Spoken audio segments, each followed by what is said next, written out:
आप सभी का स्वागत है आपके अपने YouTube चैनल जीएम स्टडी में। आज की वीडियो में हम लोग क्लास 12th का जो ऑफिशियल 2024 का मॉडल पेपर है इतिहास का, ठीक है, उसका सेट 1 का जितना भी सब्जेक्टिव क्वेश्चन आंसर है वो सारे इस वीडियो में कवर करने वाले हैं, और वो भी हैंड राइटिंग नोट्स के द्वारा। ठीक है, कोई भी टफ लैंग्वेज यहाँ पर नहीं मिलेगा, अच्छे तरीके से आपको एक्सप्लेन करके मैं आपको बताऊंगा ताकि एग्जाम में ये सारे क्वेश्चन के आंसर याद रहेंगे। और यहाँ पर जितने भी क्वेश्चन आपको दिख रहे सारे क्वेश्चन, चाहे वो 1 नंबर के क्वेश्चन हो या फिर 2 नंबर के क्वेश्चन हो या फिर 3 नंबर के क्वेश्चन हो, सारे क्वेश्चन मैंने वीडियो में करवाए थे और 99% क्वेश्चन मैच किए हैं। ठीक है, 1 नंबर वाले में तो मैं बोलूंगा कि 100 में 100 क्वेश्चन मैच किए, 100%। तो सोच सकते हो कि मेरे द्वारा कराए गए क्वेश्चन जब मॉडल पेपर में भिड़ सकते हैं तो आपके बोर्ड एग्जाम में क्यों नहीं भिड़ सकते, इसकी 100% गारंटी है। मैं बार बार बोल रहा हूं, आप लोग जो भी मैं वीडियो बनाता हूं उसको अच्छे से देखिए। अब तो आपके पास समय भी नहीं है, इसीलिए देखना जरूरी है, और खास करके आपको नोट्स क्रिएट करना बहुत ही जरूरी। बहुत सारे स्टूडेंट ने इसका आंसर भी हमें व्हाट्सएप में सेंड किया है और बहुत ही बेहतर तरीके से आंसर सेट किया है।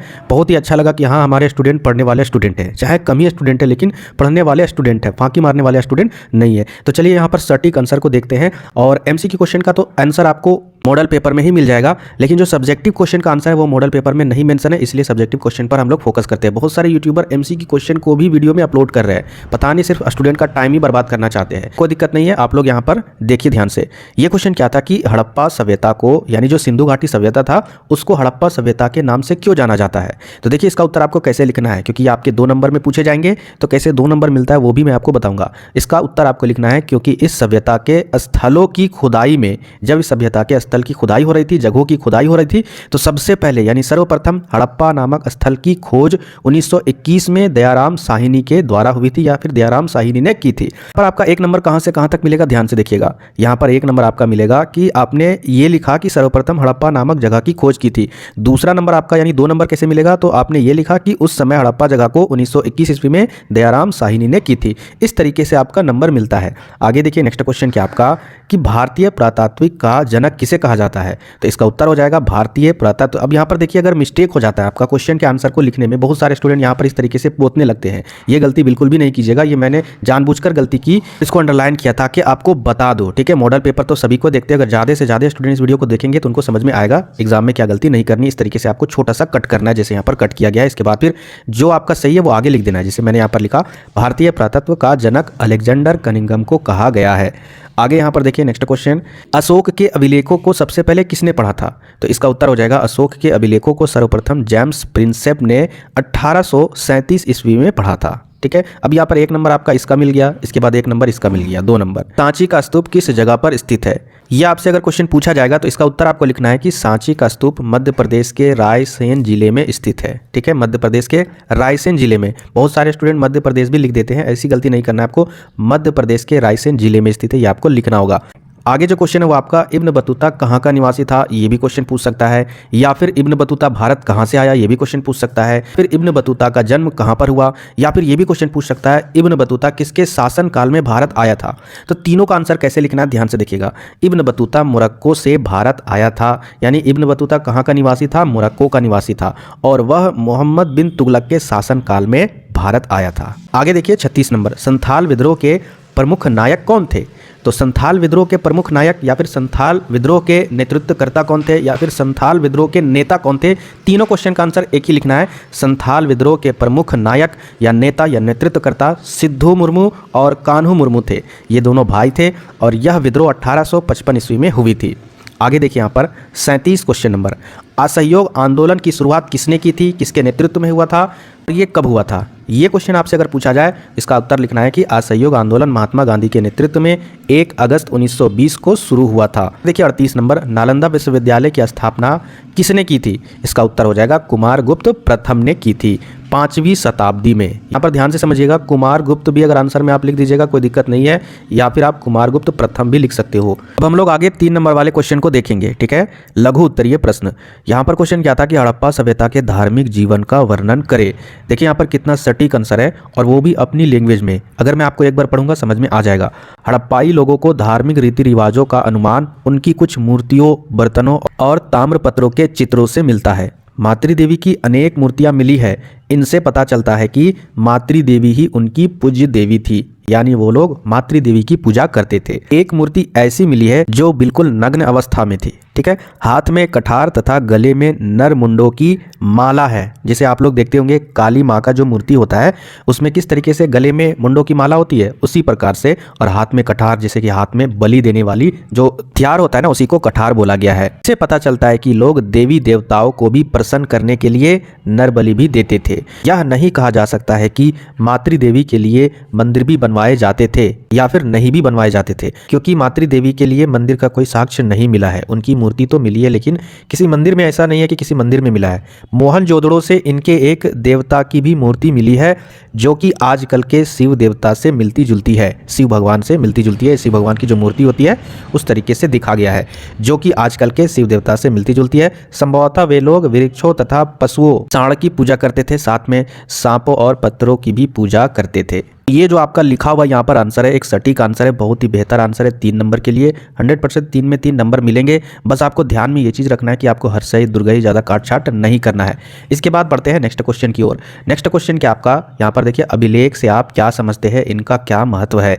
अभिलेख किसे कहते हैं, अगर शॉर्ट वर्ड में अगर आपको बताना चाहे तो पहले के टाइम में, प्राचीन टाइम में क्या होता था, पत्थर में, ठीक है, पत्थर में कुछ खुदाई करके लिखी जाती थी राजाओं के बारे में, राजाओं के इतिहास के बारे में, उसी को अभिलेख कहा जाता है। अब यहाँ पर इसको आंसर में कैसे लिखना है, क्योंकि 3 नंबर वाला क्वेश्चन है, साथ में इसके महत्व को भी देखेंगे। तो देखिए, अभिलेख उन्हें कहते हैं जो पत्थर, धातु या फिर मिट्टी के बर्तन जैसे कठोर सतह पर खुदे होते थे, उस पर कुछ ना कुछ लिखे होते थे। अभिलेखों में इनके निर्माण की तिथि भी खुदी हुई होती थी कि कब ये निर्माण किया गया है, कब ये अभिलेख लिखा गया है, और उसमें डेट मेंशन नहीं होता था, ठीक है, तिथि नहीं होता था, उनका काल निर्धारण लिखा जाता था, ठीक है, और ये सारा लेखन शैली के आधार पर किया जाता था। भारत में जो प्राचीनतम अभिलेख है वह प्राकृत भाषा में लिखी है, और वह किनका अभिलेख है, अशोक सम्राट का, ठीक है, उन्होंने ही बनवाया था। अब यहाँ पर इनके महत्व को देख लेते हैं। यहाँ पर बहुत सारे महत्व है, तो 3 नंबर के क्वेश्चन में कम से कम आप 2 या फिर 3 महत्व लिख दीजिएगा अभिलेख का परिभाषा लिखकर। अभिलेख प्राचीन काल में अध्ययन के लिए बहुत ही प्रमाणिक यानी साबित करता है, ठीक है, कि हाँ 100% ये चीज़ हुआ था, अभिलेख है, और विश्वसनीय यानी इसको विश्वास भी किया जा सकता है। इस स्रोत को, ये एक विश्वसनीय स्रोत है क्योंकि ये समकालीन होते हैं, यानी अभी मैंने आपको बताया कि डेट मेंशन नहीं होता है, जिस काल में जिस राजा का वहां पर अभिलेख लिखा जाता है वो काल लिखा जाता है।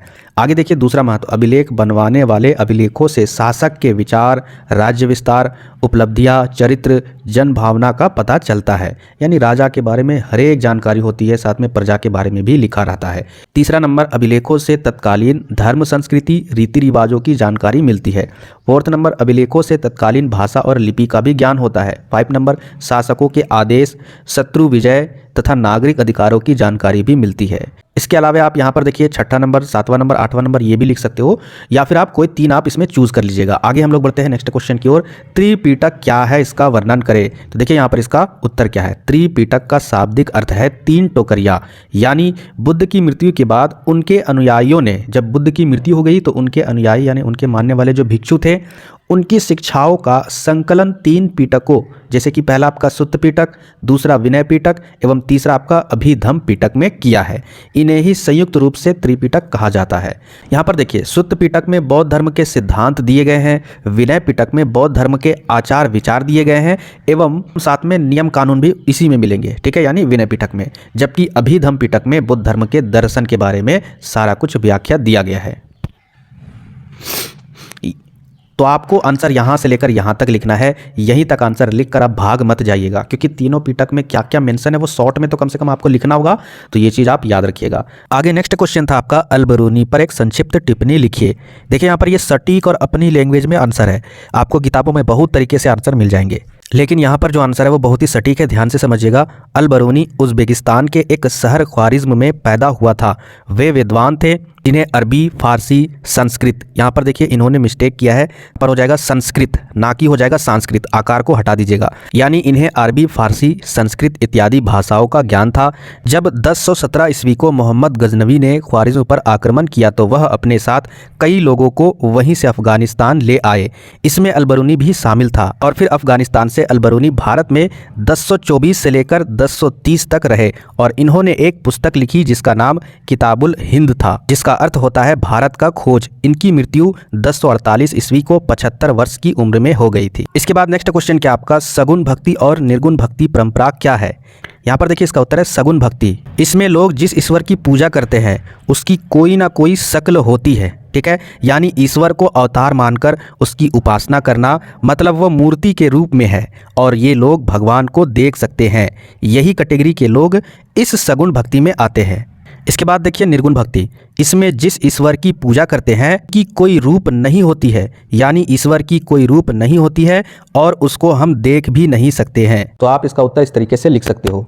आगे बढ़ते हैं। आगे नेक्स्ट क्वेश्चन क्या आपका, गोपुरम किसे कहते हैं? देखिए ये क्वेश्चन पहले 2 नंबर में पूछा जाता था, इसलिए यहाँ पर मैंने शॉर्ट वाला आंसर ले लिया।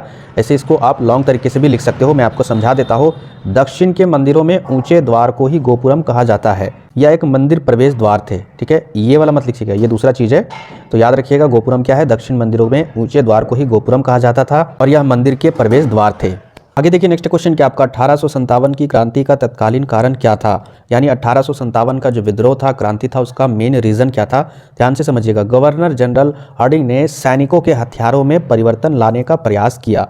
क्या परिवर्तन लाया? 1856 ईस्वी में उसने सैनिकों की पुरानी जो बंदूक थी ब्राउन बैस, उसके स्थान पर एनफील्ड राइफल नामक नई बंदूक देने का निश्चय किया, यानी बंदूक ही बदल दिया। अब इसका रीज़न क्या है? इन राइफलों का प्रयोग करने के लिए कारतूसों को राइफल में भरने से पहले मुंह से खोलना पड़ता था, ठीक है, यानी मुंह में लेना पड़ता था, सीधा आप समझिए, ठीक है। जिस कारण से जनवरी 1857 ईस्वी में बंगाल के बैरकपुर छावनी में यह समाचार फैल गई, आग की तरह यह अफवाह फैल गई कि इन कारतूसों में गाय और सुअर की चर्बी लगी हुई थी, जिससे हिंदू और मुस्लिम सैनिकों में आक्रोश उत्पन्न हो गया। 29 मार्च 1857 ईस्वी को मंगल पांडे नामक एक ब्राह्मण ने बैरकपुर छावनी में अपने अफसरों के विरुद्ध विद्रोह कर दिया और इस प्रकार चर्बी वाले कारतूस 1857 के विद्रोह का तत्कालीन कारण बना। इतना आप लोग याद रखिएगा। जो वो लोग बंदूक यूज़ करते थे, राइफल यूज़ करते थे, उस राइफल में ये अफवाह फैल गई थी, जो कारतूस उसमें भरा जाता था, मुंह में जो चीज़ वो लेते थे, तो ऐसा अफवाह फैल गया था कि वहाँ पर गाय की चर्बी और सुअर की चर्बी मिलाई जाती है। कि भारतीयों में मुस्लिम थे और हिंदू भी थे, तो दोनों के धार्मिक आस्था को यह ठेस पहुँचाता है, जिस कारण से ये अचानक विद्रोह हो गया। आगे देखिए नेक्स्ट क्वेश्चन क्या आपका, बासरा और बेसरा से आप क्या समझते हैं? या फिर यहाँ पर ये भी क्वेश्चन रहेगा, बासरिया और बेशरिया से आप क्या समझते हैं? तो दोनों का आंसर सेम ही लिखना है। तो देखिए इसका उत्तर क्या आपका, वे लोग जो इस्लामी कानून का पालन करते थे उन्हें बासरा कहा जाता था, यानी कुरान और हदीस की जो बातें मानते थे, ये भी आप इसमें लिख सकते हो, उसको बासरा कहा जाता था। जैसे कि रोज़ा रखना, हज करना, ज़कात करना। इसके अलावा यहाँ पर देखिए बेसरा किसको कहते थे, यानी बेशरिया, वे लोग जो इस्लामी कानून से बंधे नहीं होते थे, यहाँ पर लिखिएगा नहीं होते थे, ये मिस्टेक है, उन्हें बेसरा कहा जाता था। बस इतना शॉर्ट में आप आंसर लिख सकते हो। इसके बाद आपको नेक्स्ट वीडियो में 5 नंबर वाले क्वेश्चन का भी सेट करवाएंगे। तो जो भी नए व्यूअर है चैनल को सब्सक्राइब जरूर कर लीजिएगा। इसी तरीके से आपका ज्योग्राफी, पॉलिटिकल साइंस और जितने भी पेपर है उसका भी आपको मॉडल पेपर मिलेगा। साथ ही साथ इसी पैटर्न के आधार पर 5 सेट और मॉडल पेपर आपको मिलेंगे। जी हाँ, इसी चैनल में मिलेंगे। इसके लिए आपको क्या करना होगा, चैनल को सब्सक्राइब करके रखना होगा। मिलते हैं फिर नेक्स्ट वीडियो में।